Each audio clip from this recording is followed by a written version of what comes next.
السلام علیکم ورحمۃ اللہ وبرکاتہ۔ لرنکس چینل پر خوش آمدید۔ امید کرتا ہوں تمام حضرات خیریت سے ہوں گے۔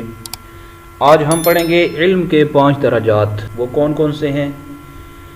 نمبر 1 ہے خاموشی، نمبر 2 توجہ سے سننا، جو سنا اسے یاد رکھنا، جو سیکھا اس پر عمل کرنا، اور جو علم حاصل ہو اسے دوسروں تک پہنچانا۔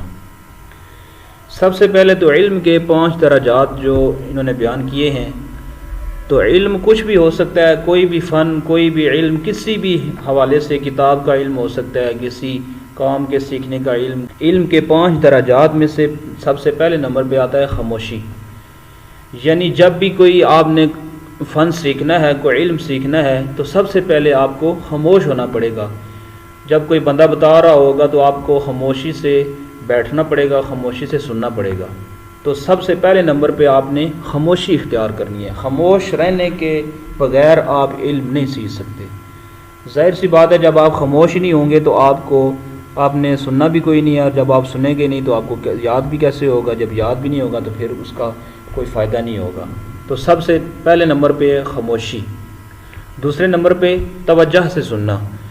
جب آپ خاموش ہو جائیں گے اس کے بعد آپ نے توجہ سے بات کو سننا ہے، خاموشی کے ساتھ، صحیح جستجو کے ساتھ۔ آپ نے جو بندہ بات کہہ رہا ہوگا، جو بتا رہا ہوگا، جو سکھا رہا ہوگا، اس کو آپ نے توجہ سے سننا ہے۔ تو دوسرے نمبر پہ توجہ سے سننا۔ تیسرا، جو سنا اسے یاد رکھنا۔ جب آپ خاموش ہو کے بیٹھ گئے اس کے بعد آپ نے توجہ سے سننا بھی شروع کر دیا، اس کے بعد جب آپ کے ذہن کے اندر باتیں آ جائیں گی، جب آپ کو سمجھ آئے گی، تو آپ نے جو سنا ہوگا، جو سمجھا ہوگا، اسے آپ نے کیا کرنا ہے؟ یاد رکھنا ہے۔ اسے آپ نے یاد رکھنا ہے۔ یہ تیسرا درجہ ہے۔ اور چوتھا، جو سیکھا اس پر عمل کرنا۔ جب آپ کوئی چیز آپ کو یاد بھی ہو گئی، اس کے بعد آپ نے اس کو سیکھ لیا، اب اس کے اوپر فائدہ اس کا تب ہی ہوگا جب آپ اس کے اوپر عمل کریں گے۔ کوئی بھی چیز آپ نے کوئی کام جو سیکھا ہے، تو جب آپ سیکھ چکیں گے پھر آپ خود اس کے اوپر اس کی پریکٹس کریں گے، اس کے اوپر عمل کریں گے، تبھی آپ کو فائدہ ہوگا۔